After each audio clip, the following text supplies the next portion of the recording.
For example, beddings, clothing, you need to be warm if you're moving to a country that is very cold. Let me tell you, I relocated in winter.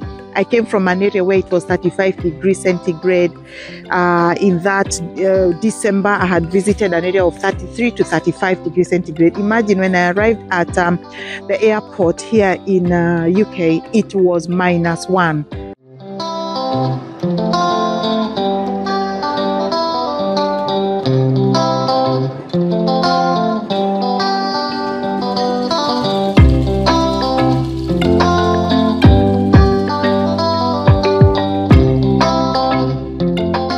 Welcome to our video today here at Karaoke Moments, where today we'll be discussing about what to consider when planning to relocate overseas or to move to overseas.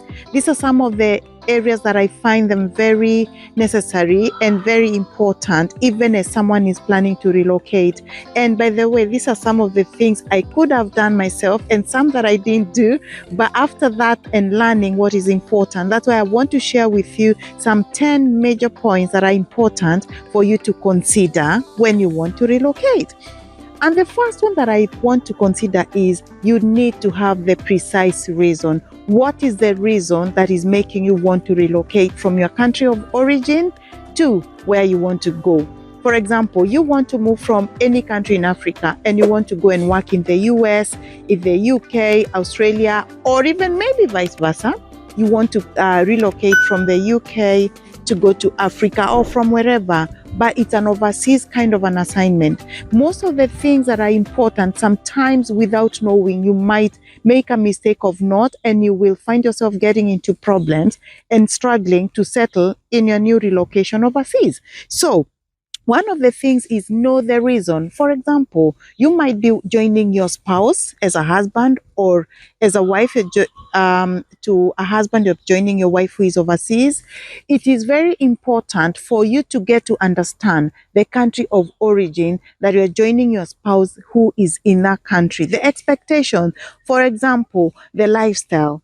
Let's assume someone is relocating, for example, from Kenya and is joining someone here in the UK.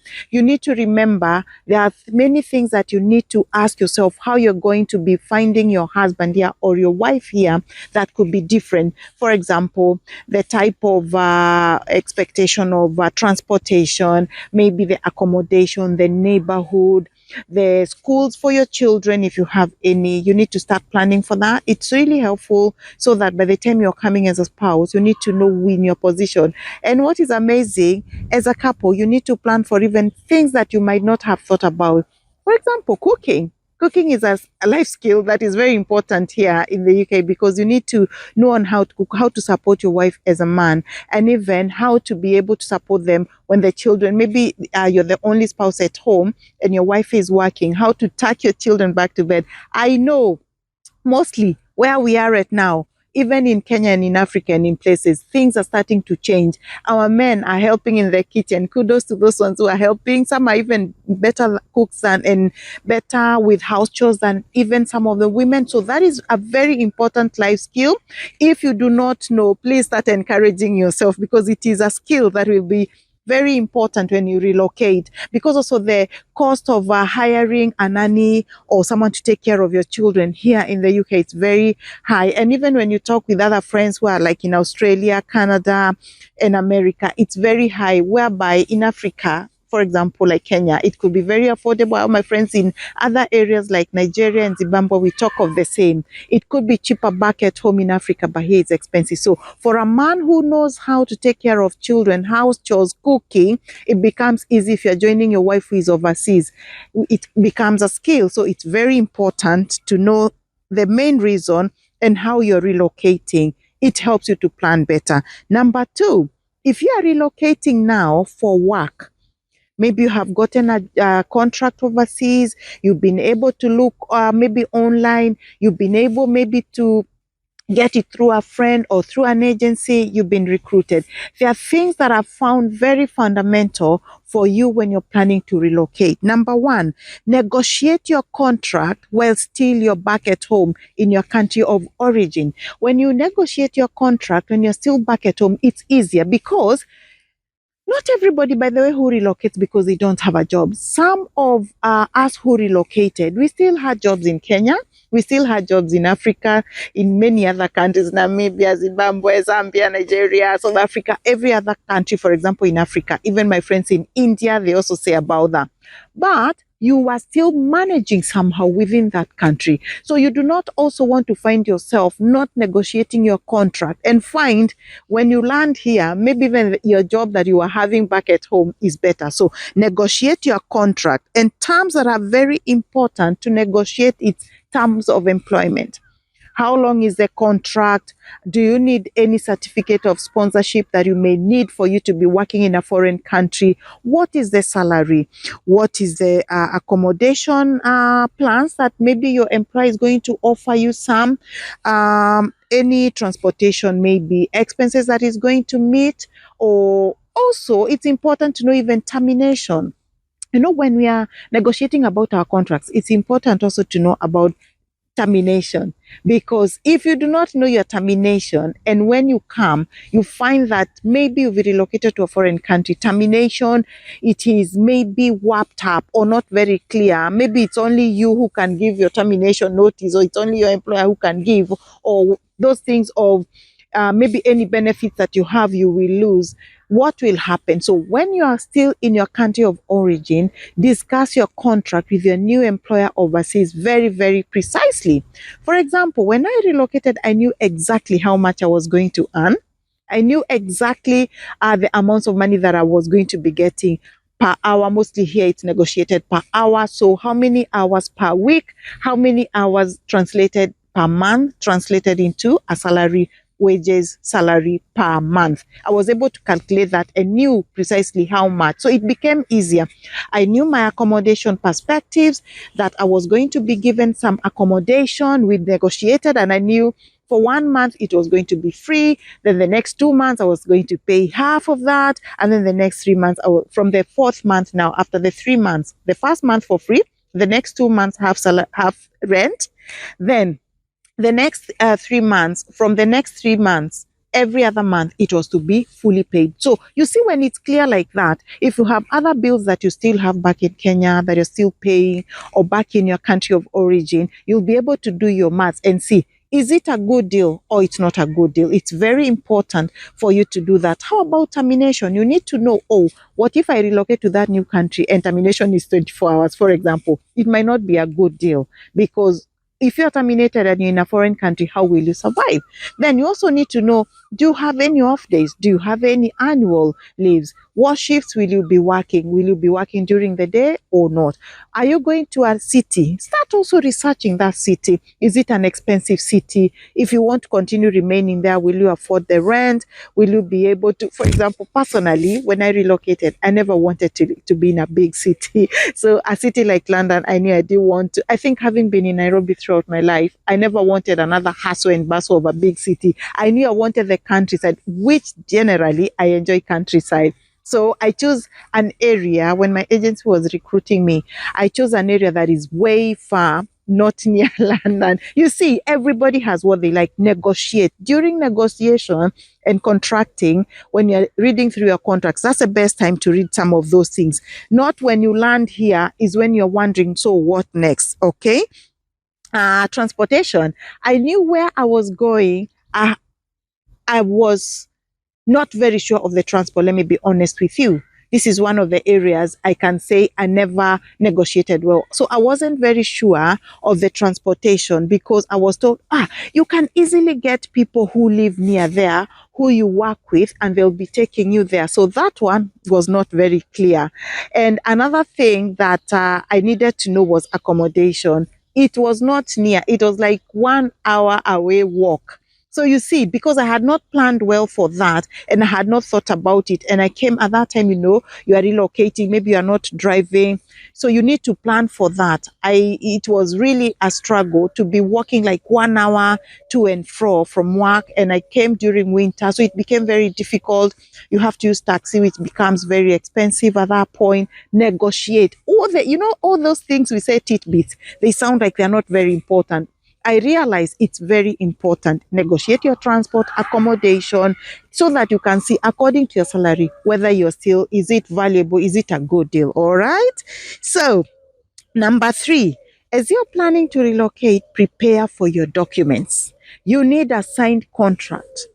It is very awkward for you to say you want a contract to be signed when you land here. What if the deal goes sour? So get your contract when you're still back at home. Let it be signed. If it's an agency that is recruiting you, let them sign as well. Let your employer, potential employer, also be able to sign. I've seen some people suffering. They come without those proper contracts signed. You land here, you left your job back at home overseas where you're coming from. You land here, you're jobless here and you're jobless back at home. You do not know how to go. And by the way, you know what? Relocation is expensive. You use your monies. Maybe you have even sold out your house or your car. So even going back home, it's not very conducive if you are to go back. So please, please, please have all your contracts be signed for and you know your terms early enough. Number 3, as I'm saying, it's documentation. So the other document you need to check, by the way, do you have a passport? Yes, you need a passport, because even when you start your all your planning, they'll be requiring it to process your papers in your country where you're relocating to. So you need your passport, and a passport that at least it is more than 6 months, because that's an international requirement, I want to believe. So more than 6 months are valid for you to be able to travel. So if your passport is near expiring within 6 months, you need to plan for another one when you are still in your country of origin, to apply for another one so that you get. Otherwise, you won't be allowed to travel if it is within or less than 6 months to expiry date. It's a hassle. Plan for it. Visas. Check on your visas, by the way. Check on your passport. Check on your contract to ensure there is no misspelling of your name. You know, especially some of our names could be very complicated. There's a J, an R, an O in between. Sometimes when people forget to check, there could be only one letter missing. If it's letter I, and they say this is not the person, ensure before you plan to relocate, all your documents as you continue receiving, they are spelled well. I remember one of my documents when I was still back at home in Kenya, I was still negotiating for my contract. My agency misspelled one of my names. Instead of putting I, they put E. Just that. Fortunately, I was able to pick it very quickly and I sent back to them before they processed, and it was corrected. So be very keen with the spellings of the name, spellings of the town, spellings maybe of the airport and the town you're going to go. It helps you to plan on documentation for you when you're coming.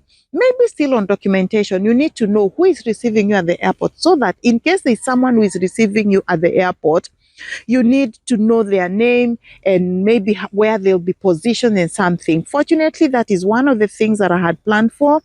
The company that I was coming to work for had informed me who will be picking me. I knew their name. I knew they'll be coming at what time to pick me at the airport that I was going to land. It became very easy. Actually, as I just alighted from the plane and I was marching out, I saw them positioned because they had their name and who is they want to meet. That is my name on it, you know, Caroline Kioi. And then they also had their name and I knew who they were, because at times, very few cases, people sometimes are picked by the wrong people, or you find yourself stranded. You don't know who is picking you. Keep on checking on each other. Just to remove that anxiety, have very precise guidelines on who is picking you. Here at Karaoke, we normally discuss life conversations. These are conversations that happen in life, and we have even a tagline that we believe and we say, life is a journey, walk in it. I want to welcome you. If you haven't subscribed, please subscribe. If you've been there before, we just want to thank you. We want to continue with our point number 4. When you are negotiating your contract, work out your wages and your salary in the figures and in the currency of where you're relocating to.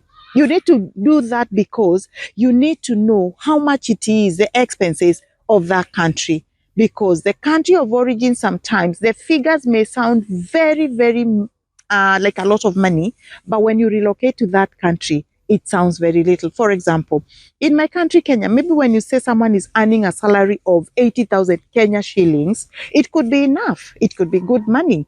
And when you try to negotiate for a job here in the UK, you'll be told something like maybe £2,000, for example. When you translate that into Kenya shillings, it could be something like 360 thousand Kenya shillings. So you go like, that's a lot of money. Let me relocate. But you're forgetting the house out of 360,000 Kenya shillings. When you translate them into Kenya shillings, your rent is basically like maybe a third of that, which means you're paying over 100K rent. So you realize the money you thought was a lot, when you come into this foreign overseas country, you'll not even have anything to save. Negotiate with the monies. If you're negotiating your salary for example, US dollars or UK pounds, ask yourself, so how much is a rent? You calculate it in pounds or in dollars. How much am I earning? All that. So that even before you think of that, remember there is also the taxation.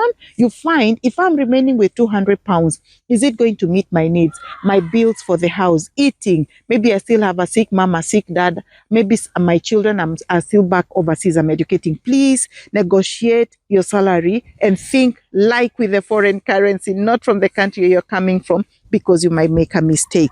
Number 5 is in case you have a property back at home from where you're coming from, start planning. Whom are you living with? How is it going to be taken care of? If it's a house, do you want to sell? What do you want? Do you want fast to come? It helps, because I've realized sometimes when people relocate, their properties back at home, they are left and they really deteriorate, or sometimes your businesses are mismanaged. Please start planning, because when you come overseas, you might not go back in a couple of months, sometimes some people even years, but it's always good. Plan well, because you are relocating and you know it's a long term. Number 6, in case you're a family, decide well where you're relocating to, and where, for example, if you're coming with children, start thinking of, where are they going to go to school? Remember, there's a school who will be taking care of them. Start projecting, start looking as a family, so that you know as a couple how you're going to plan for your children and for yourself. It helps when you plan as a family. When it comes to relocating, it's very supportive, especially when it's only one member of the family member who is coming. Start negotiating to help the other person walk in that journey, so that when your husband or your wife is joining you with the children, if you're first coming maybe to come and settle, it will be easier. But even it's more tricky if you're relocating as a husband, wife, and children. Why? Because imagine you're trying to adjust to the everything that is happening, and both of you are here. So plan well as a family. That was number 6. Number 7, language that is used where you're relocating to. Imagine you're coming from an English-speaking country, you're moving to a French-speaking country, or vice versa. You need to start planning for the language. You can start doing some classes, start to know the basics. Good morning, how are you? Can I have daughter? Where is the way? Can I have water? Where is the way to the bus stop? Yeah, it's nice to learn, start learning, so that when you land here, you continue perfecting it. But the best way is plan early, including children, if you're relocating to a country that their language is foreign to you. Number 8, healthcare. Think about healthcare. Maybe you're relocating to a country that requires maybe vaccinations. Start looking for those vaccinations, maybe yellow fever, or some of those vaccinations that are required. Like during COVID, I know many countries were requiring for someone to have the certificate of COVID. Start planning for that. It helps you to have a smooth landing, so that when you land, you don't have a lot of maybe quarantine. Like some countries, if you don't have vaccine that they need, you're quarantined for maybe 5 or 10 days. Sometimes they take you to a hotel and they say you have to pay for the expenses. All that, it just delays your relocating settlement. So do that, research, ask your agency, ask your employer, or if you're relocating alone, it's self-driven research and look about it. That was about healthcare. Number 9, budget. It is important for you to budget for the short trips. You know, there'll be maybe airport taxes that need to take you to your point of residence. Maybe you need to pay some upfront money for your rent. Whatever, you need to carry pocket money, and you need to carry it according to the currency of that country, because it could be higher than your country of origin. Start also having money that is already exchanged into the currency of that country, so that you don't come, for example, with Kenya shillings here in UK. Definitely it loses value and you will struggle maybe before you go to the forex. Have some money that you'll use for the currency of the country you are relocating to, be it US dollars, anything that you are using. Yeah. And then number 10, which becomes our last one, plan well for things like weather expectations. For example, beddings, clothing. You need to be warm if you're moving to a country that is very cold. Let me tell you, I relocated in winter. I came from an area where it was 35 degrees centigrade. In that December, I had visited an area of 33 to 35 degrees centigrade. Imagine when I arrived at the airport here in UK, it was -1. I felt like my body was really closing up. I was in a dress. Fortunately, I had some boots nearby. I just removed them from my rucksack and put on my boots, and I had a big jacket, fortunately. What I mean is, even when you go to the house, start having some little more money, because you'll need definitely warm beddings. You'll need warm clothing for you to start acclimatizing with the country that you're going to, anything that you need. We just want to encourage you, plan well. It is not as bad as when you plan. If you don't plan, it might be very discouraging and it might not be very easy. So does it help? What's your comment? Did you gain anything from this video? In case you want to relocate, for those ones who have relocated, what is your experience? How did you plan? Let's help people who are still planning to relocate. We want to thank you here at Karaoke Moments, where we always discuss about life conversation, to encourage, to inspire ourselves, to give ourselves hope, and to have a faith that there's a better tomorrow. So life is a journey, walk in it. New subscribers, please subscribe in our channel. For the old and returning one, we want to thank you for always finding a chance to come. Till we get to meet you in another video, we thank you so much, and God bless.